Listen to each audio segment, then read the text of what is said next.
Hi, I'm Steve. Welcome to the American Garage.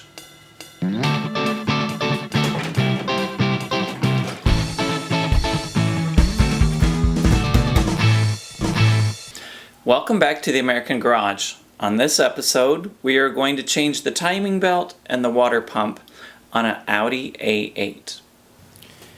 In order to change the timing belt on an Audi A8, we first have to put it into service position. First, we're going to set the brake and set the suspension to jacking mode. Don't forget, when you're working with a car with a lot of electronics, to make sure you disconnect the battery before you work. On this car, it's in the trunk on the right side behind the panel. I used my 10mm and a screwdriver to get in there. Next, we're going to put the car on jack stands. Once we're on the jack stands, let's remove the front wheels. After the wheels are removed, let's remove the fender liners from the front fenders. Once we have the fender liners removed, we'll go under the car and remove the bottom cover. Now, let's get ready to remove the front bumper cover on the front of the car. First, remove these 5 screws on the top. Now there are 2 extra ones next to the headlights, right here. Now there are 3 bolts on each side of the front fenders that hold the front bumper cover on. Let's get those out. Unplug the lights and the washer fluid line from the bumper cover, and the bumper cover should come out. Unplug the horns, outside air temperature sensor, and the condenser sensor. Okay, now we're going to very carefully clip the little zip ties that are holding the wiring harness. Unclip the wire harness from beneath the bumper. Remove the bumper bolts.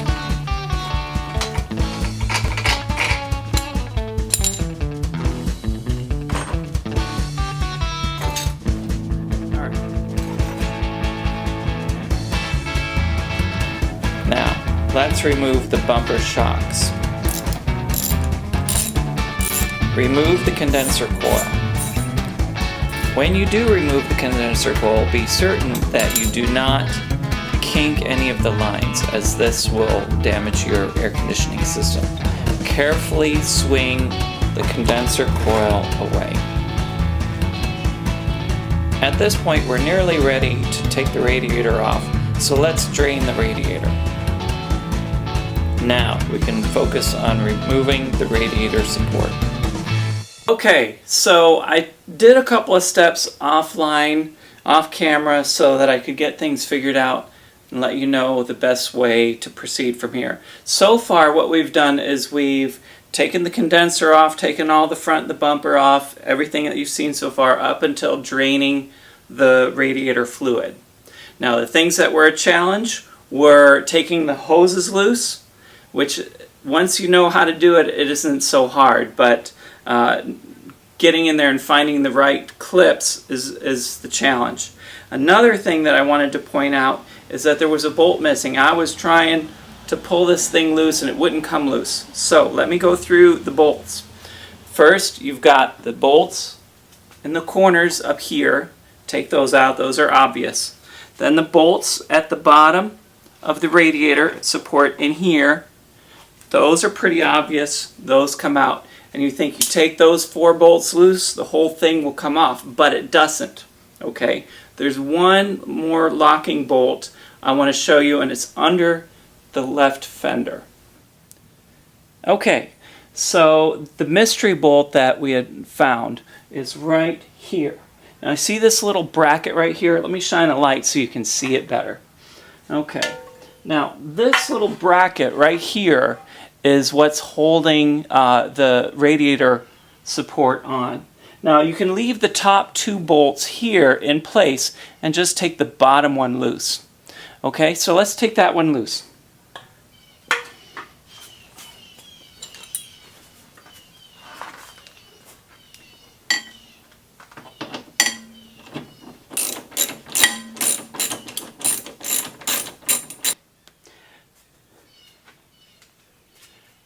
Now the front clip should come right off.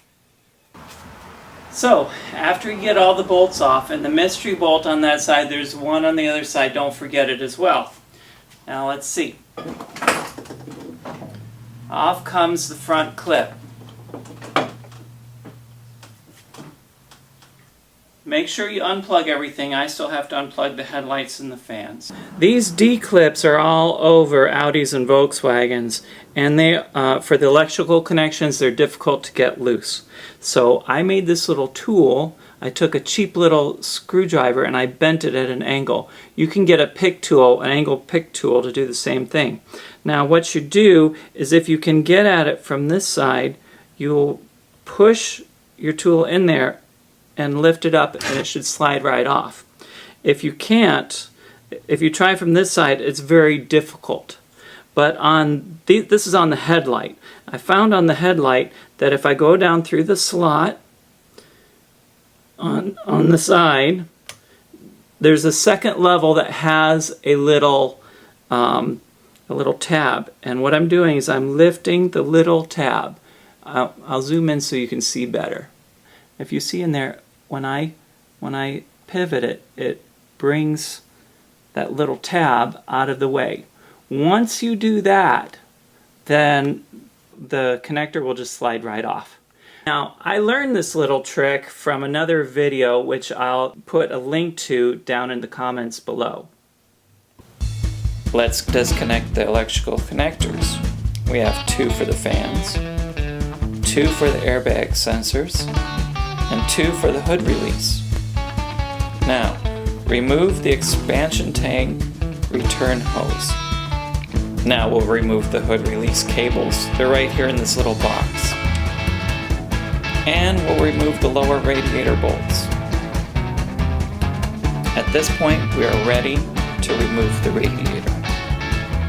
Now with everything loose, I'm just going to remove the whole front clip with the radiator and the headlights.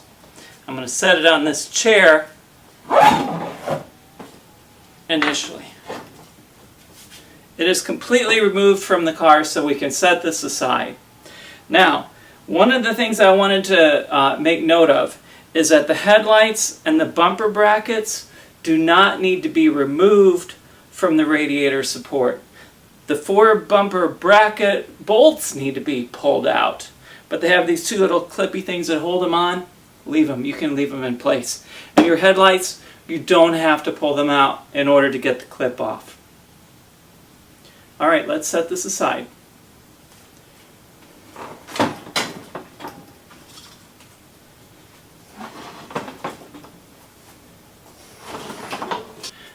Okay, next time on the American Garage, we'll show you how to replace the timing belt on an Audi A8.